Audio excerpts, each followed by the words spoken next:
every one of those guys are different. Is something I have in my background. A wholesale distribution strategy. This is more, this is Gianni and Matteo together. We had much different experiences. Cost-effective PR strategy and balanced and rational approach towards image. When I got on the previous experience, in the name of image, there was a huge amount of money thrown out of the windows. And, this is typical from this business. Talking about image, we have to do it because it's image, it's because of image. Okay, I said, let's do it if we can afford it. And so this is very much my northeastern origin, in northeastern Italy origin. Background in PR and celebrities, this is okay, nothing special.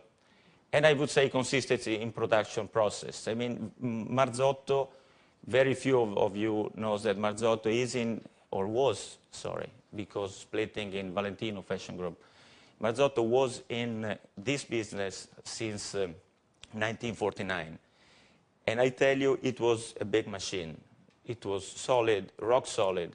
It was, generation and generation of very good professional from there. So I've been, growing up inside that organization. So probably there is something I kept in my pocket. Talking about pockets, this is the point. Breaking even in 5 years. As I said, to 250 top retailers, 25 to 30 employees, so probably smaller than one of the big shop of the super brands we have been listening before. And 3 to 5 franchisees, I think they are going to be slightly more than this. 3 to 4 direct operated, I think they are going to be slightly less than this.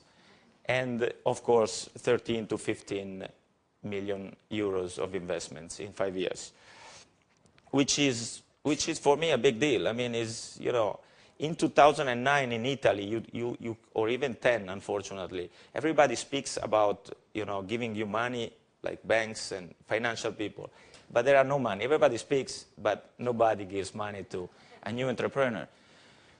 So it depends. You have money, or you find somebody to work together, or the two things. And we did it, actually.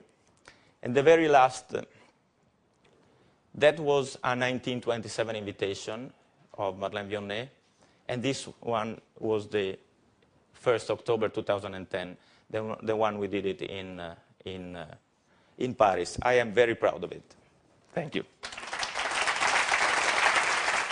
We want to know, I'm sure, why you chose such a sort of abandoned designer. Yes, famous for museums, but not well known, when there are so many brands that are actually on the market now with designers who are either recently retired or about to retire.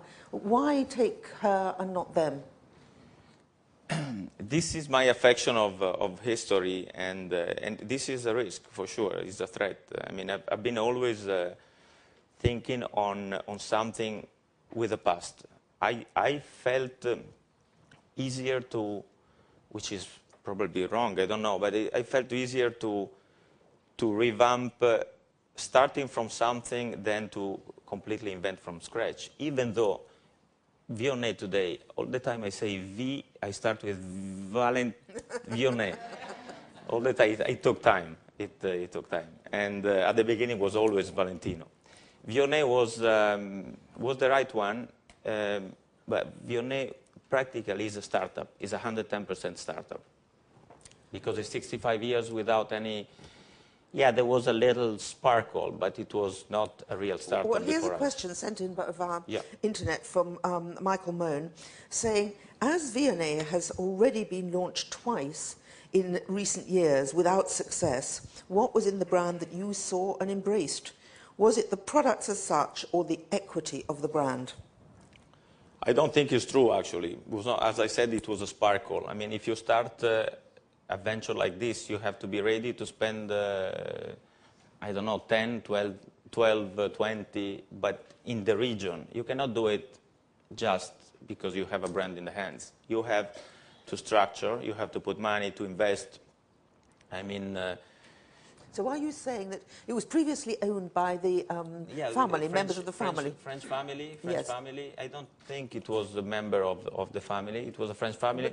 But this brand that held it, company that held it, was not prepared to do anything like a reasonable investment. That's what you're saying. Yes, and then it was a sparkle because the collection was nice. Positioning was extremely expensive and high. Very little number of pieces. Only clothing, only evening gowns, no bags, no lifestyle overall. That's why I say, you know, if you start, the real startup is this one. So but that one was not affecting my idea, let's say. There's another question here from Clara Ida, who's sending in a lot of text, which is great. So the country of origin effect on brands within fashion are very important. How do you handle the fact that you're relaunching a French couture house brand from Milan, made in Italy? Is a nightmare. Can you imagine an Italian to get to France to buy one of their... In the meantime, the Louvre was doing, you know, the celebration, the most successful celebration of the most revolutionary and visionary designer in the history of fashion. And then a little Italian goes, take everything, the package to Milano. Practically, I'm not selling in France. I can tell you.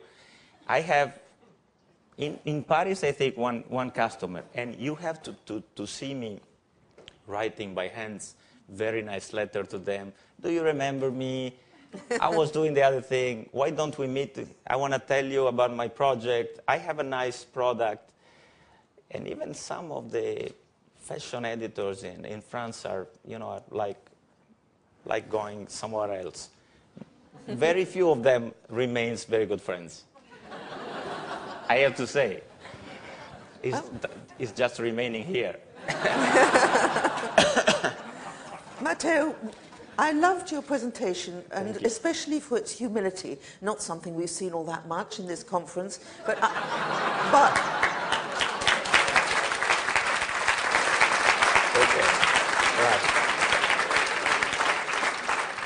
I would just like to say that your record, your scorecard at Valentino was pretty impressive, taking it, dragging it from the red into the black in a very fine fashion, and you know, your achievements right the way across the board merit your success here. So good luck. Thank you. Cross fingers.